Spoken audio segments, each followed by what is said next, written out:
Hey everyone, Josh here, and I'm here on the beautiful plaza of Lincoln Center on a gorgeous May Day. And we have a super star-studded show for you today, so I'm not going to babble too much and we're going to get right to it.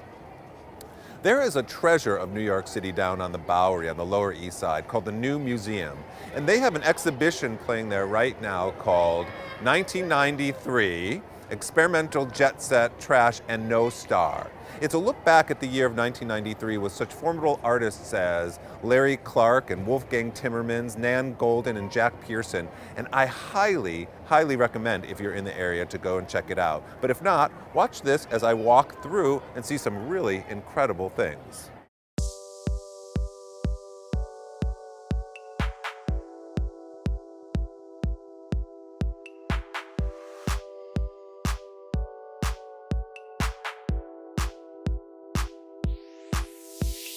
Hey everyone, Josh here, and today I am down on the Bowery at the New Museum with what promises to be an extraordinary exhibit. And with me today is the assistant curator of the New Museum, and she's going to walk us through this incredible, incredible exhibition called NYC 1993. So thanks, Margot Norton, and tell us a little bit about how this all came about. Well, I co-curated this exhibition along with 3 other curators here, and we were interested in doing an exhibition about the early 90s, but the year 1993 stood out to us as something significant, both for the cultural and political turning points that happened that year, as well as for a number of important exhibitions that brought a generation of emerging artists to a more global audience. So the exhibition sort of looks at a core sample of work that was either made or shown in New York that year. We're here, obviously, in front of a wall of stuff that is representing Larry Clark. And if you don't know who Larry Clark is, seriously, gay people, who probably is most famous for the film Kids, and you can see a lot of this stuff is from the film, but you were saying that, like, to meet these kids, he actually put himself on a skateboard and went out to the skateboard park. One of the skateboards that's on this piece was his skateboard that he bought in order to meet the kids that hung out in the skate parks, and was really interested in this youth culture that was occurring in skate parks. And I remember when I first saw Kids, I was a teenager, and I had this overwhelming feeling of being exposed because I'd never seen anything in a movie theater or Hollywood or in the mainstream media that really captured what it was like to be a teenager and growing up in New York at that time. It was quite something to be able to see reality and the scariness of that time in a movie.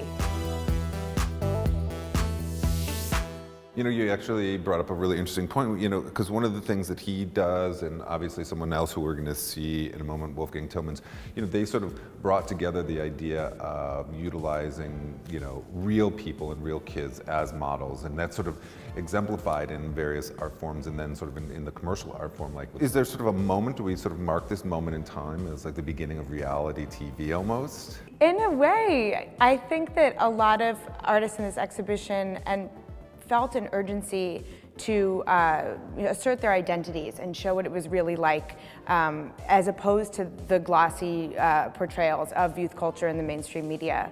And so there was certainly a way that these artists embraced reality and a grittiness, and also a lot of more difficult issues that the mainstream media failed to portray in a significantly true way.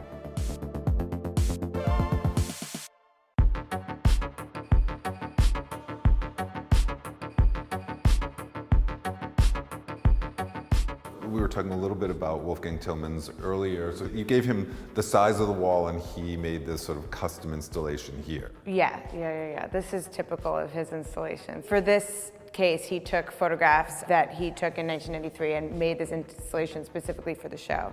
But he takes, you know, inkjet prints and also large-scale color photographs and puts them together in this configuration, and often with they're just the prints themselves, so they're not framed, and they're closed. In some cases, they're like binder pins that are holding them up. Now we're moving into where this sort of style sort of bled into advertising. Over here we see stuff that is directly associated with the Gap or Banana Republic. And you were saying that Tillmans wasn't necessarily exactly part of that movement, but it certainly was influencing those photographs, the Benettons, the Gaps, etc. Oh no, definitely. And his photographs often seem like snapshots of his friends, and although they were very highly staged, and the outfits were chosen specifically for these photographs and the way that they were positioned, and definitely takes cue from advertising that existed during that time. And then groups like Art Club 2000, which are here, are directly referencing advertising, and they sort of took advantage of Gap's liberal return policy and would go there and get outfits that matched and would place themselves in these situations like Gap advertisements. They're not really mocking the advertising, are they? Yeah, I mean, part of it is mocking the advertising, and part of it is also exposing the way that consumer culture plays such a part in the identities of youth. Artists like Wolfgang Tillmans were more looking toward what the reality of the situation was and what his surroundings were like and what the youth culture was that he was growing up during that time and how he explored the world as he knew it through his photography.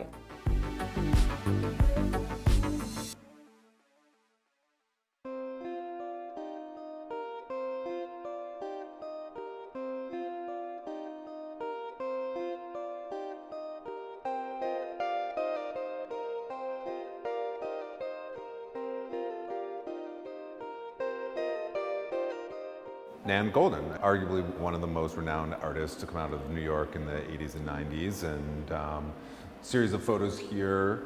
Now we're sort of into that period where the art is reflecting the sort of cultural times of HIV and AIDS in '93, and we've got this film that's happening over here, as well as her photos from Paris. She was taking photographs of these very intimate photographs of her life. But these works she took of her dealer in Paris, Gilles, and his partner Gaccio, and she documented the two of them as Gilles was dying from HIV. There's very intimate scenes of them having coffee and a domestic environment, and you can really see the love between them. And then other photographs at the end of the piece of him dying with AIDS. The piece with the arm resting on the hospital bed is something that's extremely heartbreaking, and one can really feel how devastating this disease was, which was really at its height in the early 90s, and people's friends were dying all around them, and it was something that was extremely heartbreaking, and work like this can really capture that sense of how it really affected everyone. And was on everyone's minds at that time.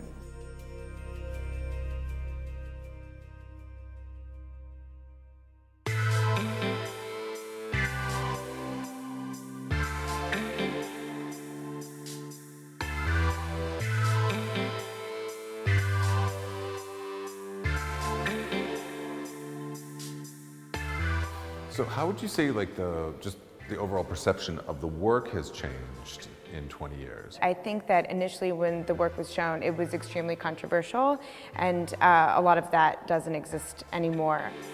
I know when the review of the Whitney Biennial in the New York Times, the critic, who was the chief art critic at the time, wrote, as the first line of the review, "I hate this show," and said that the work was as if pleasure was a sin. And it dealt with a lot of, really controversial and disturbing subject matter.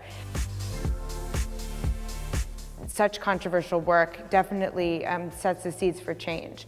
And so today, it's interesting to look back 20 years ago and see the works that created that, and that artists now today have kind of inherited that legacy that they started. There's a lot of work in this exhibition that is almost like a precursor to the internet and to YouTube and to the technologies that exist today. And so it's interesting to kind of look at what was happening before that, and also what foreshadowed what would be to come. Well, thank you so much. This has been amazing, and I really appreciate all of your insight and just sort of guidance around this incredible exhibit. Oh, you're welcome. Thanks. My pleasure. Thank you.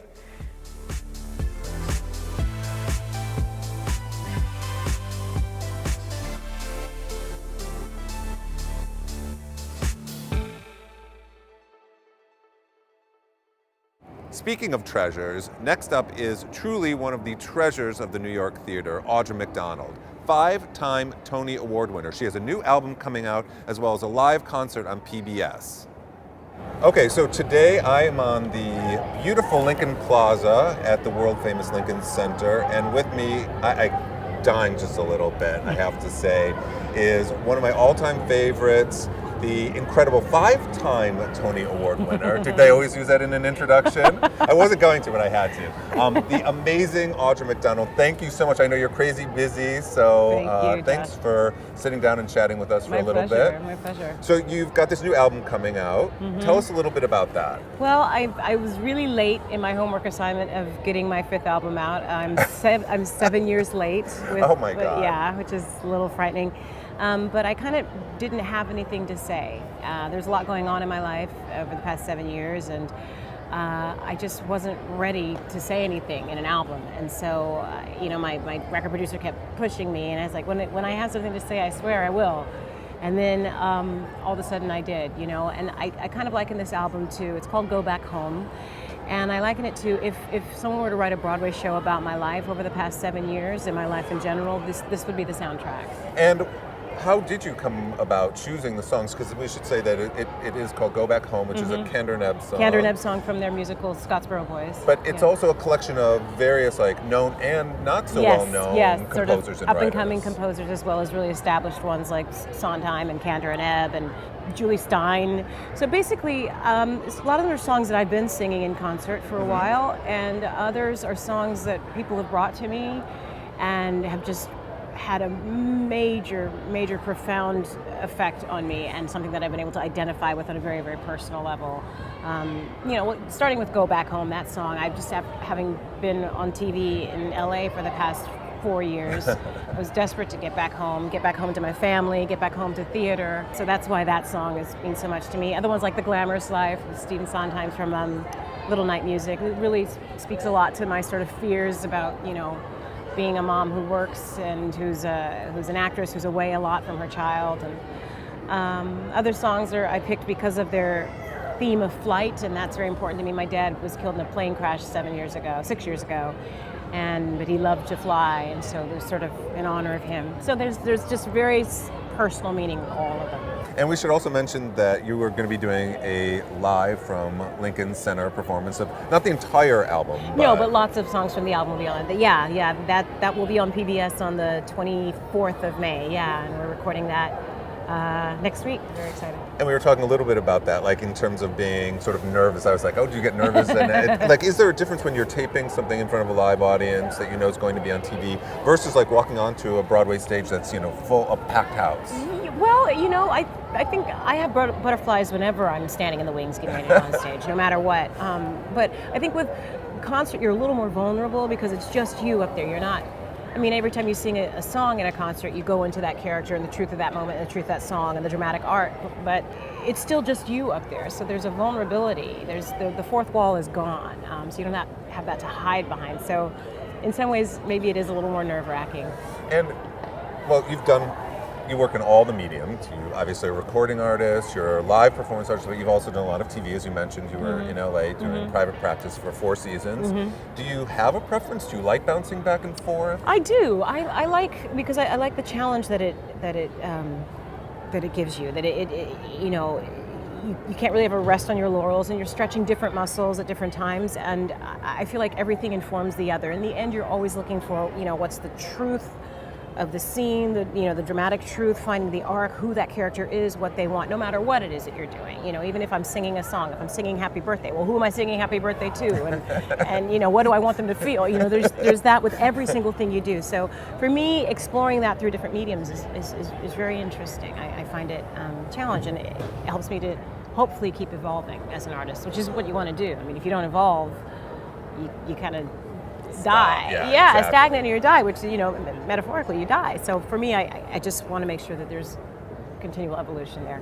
Well, you know, it's interesting. We're here on, it's no accident that we're here on the plaza at Lincoln Center. You went to school here. Yeah. One of your first Broadway shows was Right right there. there. You're doing your concert over there. Does it feel like home? Yes, absolutely. I lived at Lincoln Center too. You know, not only did I go to school here, but the residence hall was built here, so I lived here. So if any place in New York feels like home, Lincoln Center does. Well, I mean, I can't imagine a better place. Yeah, I'm very, very lucky. I mean, it's a great campus, but it's also interesting to watch my home sort of change too. You know, there's lots of, you know, things that have changed, all the renovations that I've done with Juilliard and the plaza, and you know, New York City Opera used to be here, and now they're not. You know, I mean, it's just sort of watch, you know, Lincoln Center grow and change too. And you know, we sort of briefly touched on the fact you've won 5 Tony Awards, which is sickeningly amazing. Do you ever look around and just be like, holy, this is my life? Like, you're on Lincoln Center, you're on TV. I mean, like. I don't, not too much. I mean, every once in a while, you know, if I'm working with someone that I've admired, and you know, like when I work with Patti LuPone, or that I got to work, you know, with Shirley Verrett, God rest her soul, here at Lincoln Center. Mm-hmm. Then I go, this is my life. That's amazing, because I love them and I'm learning so much from them, and there they are, and I listen to them growing up, and I watch them on TV growing up, and here they are. I have those moments. Actually, it's good that I don't have time to start, because there's just too much to do. There's still too much to learn. There's too many more things to accomplish and figure out. And what are those? Like, what do you want to do? You know, I keep saying more of the same and more different. You know, I just, as long as there's more in the continual, I want to be a better artist tomorrow than I was today. And do you feel like you have sort of a particular connection or sort of kindred spirit with any particular composer? There's the ones that are alive that I work with a lot. You know, I'd say Michael John LaChiusa is definitely someone who I think whenever he writes something, I think all of his stuff is incredible, and I think he continues to just grow, and just he's matured into this just beautiful, and he's such a prolific composer as well, but everything just feels so tailor-made for me when he writes for me. That's amazing. And yeah, so I think that's the one composer that I would say is can I claim him? I'll claim him. I'm all for it. Yeah. And if we could get in a time machine and you could go back and you could see the original opening night of an original company, what would it be? I'm loving these questions. See, I'm a really, like, as our viewers know, I'm a total musical theater geek at heart. So, Awesome. like, this Awesome. thrills me to ask people these West Side questions. Story. All right, that's a good one. Because I think that just people didn't know what to expect, and I think they just had their minds blown with that. So I would love to have been at the opening night of West Side Story, or playing Anita. Even better. Thank you so much. Good luck with everything. Thank you. The album comes out May 21st. The concert is May 24th. Bye. Don't miss either one. It has been such a pleasure, and I really appreciate you taking the time. Thank you. It was nice to talk to you. And last but certainly not least, and no less a treasure, I sit down with actor Michael Urie, who is currently playing off-Broadway in a play called Buyer and Cellar. Check this out. It is a funny and wonderful play, and I highly, highly recommend that everybody go and see it.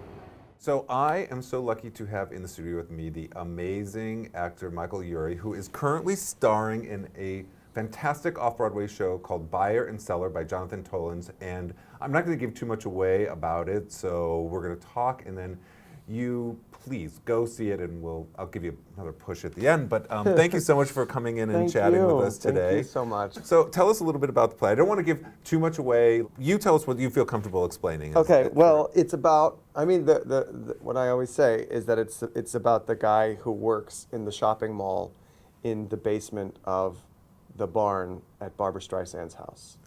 I mean, that's it, That's right it. there. Yeah, and it is true that there is a shopping mall in the basement of the barn at Barbra Streisand's house. Whether or not anybody works there, I do not know. And I cannot claim to have any information beyond what is in her book, My Passion for Design. It is a totally fictional story about a very real place.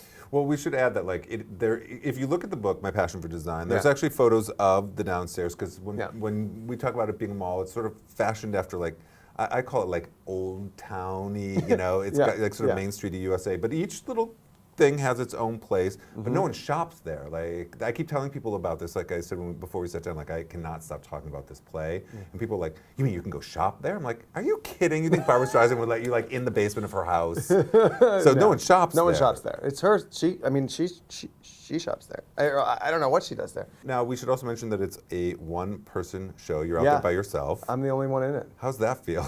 Well, the cast is very difficult. And they're all good. Well, the good thing is nobody got nicer gifts on opening night than I did, which is very nice. To be honest, completely frank, because why not? Why not? I'm here. You're here. It was hard at first. It was a very challenging process because I never thought of it before, but actors team up. Actors develop very, very intense bonds when you're in rehearsal.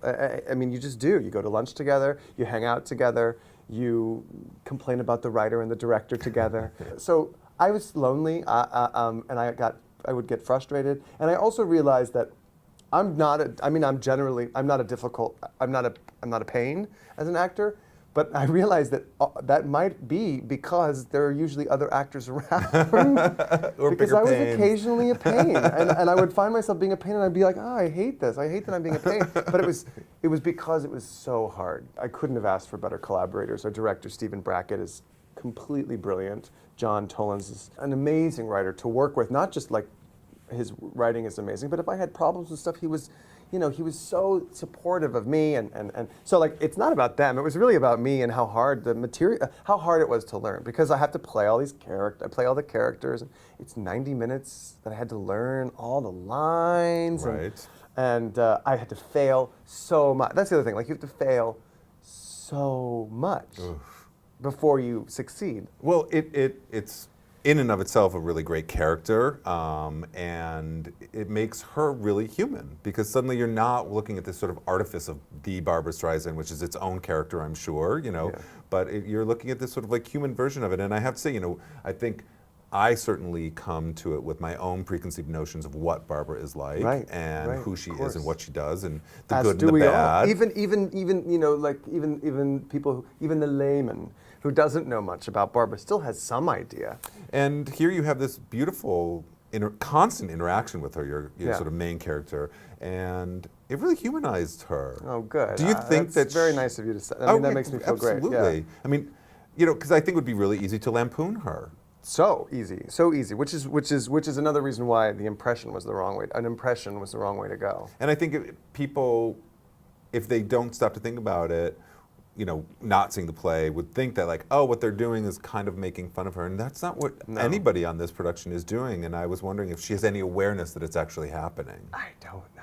Wouldn't that be sick if she just showed up? Would you just shit in your pants? I would shit in my pants. I would too. I would shit for you. If she showed up, I almost shit in my pants anyway, because it's such a tall order, like to go out. I mean, every night before the show starts, I'm like, I might shit my pants. But if she would, they couldn't tell me. They couldn't. Well, I don't know. On the one hand, they couldn't tell me, but on the other hand, I'd want to know if she was there, because I might want to change it a little. I mean, I might want to forget some lines, or. But I agree with you. It is a loving portrayal, and I, like Alex in the play, was aware of her, of course, and knew of her, knew a lot about some of her work. Loved Hello Dolly, loved her I think in the '94 concert, my mom and I used to watch together. There are things I absolutely adore about her. I didn't know all that a lot of people know. I didn't know all that John knows, and I certainly didn't know as much as I know now. Right. And I love her. Yeah. So I had no interest in being a part of anything that would at all lampoon her or at all criticize her or in any way paint her in an unfavorable light. And while we do have fun at her expense, you might say, it's because we love her, and it is out of love, and it's sort of a fantasia of what it might be like if you became friends with her. Let me ask you something about the politics of being an openly gay actor these days. Yeah. Was it ever a question for you to be? Sure. To be in or out? Yeah. Well, yeah. I mean, there was a point when, because I was a lucky enough actor to have a job that sort of put me on the map with Ugly Betty. So when it happened, I knew who I was. Everyone close to me knew who I was, but I was like, wow, what do I do? what do you do? And at that time, this was 6 years ago. There was Ellen. There was no Neil Patrick Harris. There was a TR Knight, but that wasn't his choice. I don't remember, but it was not. It was the climate was totally different. You know, it seemed like if I was going to do another job after Ugly Betty, that it might be good to remain somewhat mysterious or whatever. But then, as I started to do other things while I was still on Ugly Betty, it became clear that like the kinds of jobs that being out would potentially prevent me from getting, I wouldn't have gotten anyway. Just being known for what I was known for was going to prevent me from that, and being who I was going to prevent me. I mean, I can't play every part, and I know that. So, hooray! Let's just be honest and tell and you know and in fact, I'm quite sure being out has helped me get jobs. Thank you so much for coming in and Thank chatting. Congratulations on the show. Thank you couldn't so tell, much. I absolutely love it. Thank It's called you. Buyer and Cellar at the Rattlestick Playwright Theater down in the West Village. Go, go, go see the play. Thank you. Thank you. It's a pleasure. Pleasure. Did I gush too much? Well, I hope you enjoyed it, because I sure had a great time interviewing all those folks. Remember, I love to hear from you, so you can always write to me at justjosh@heretv.com. That's justjosh@heretv.com. And as always, thanks for watching, and we'll see you again next time.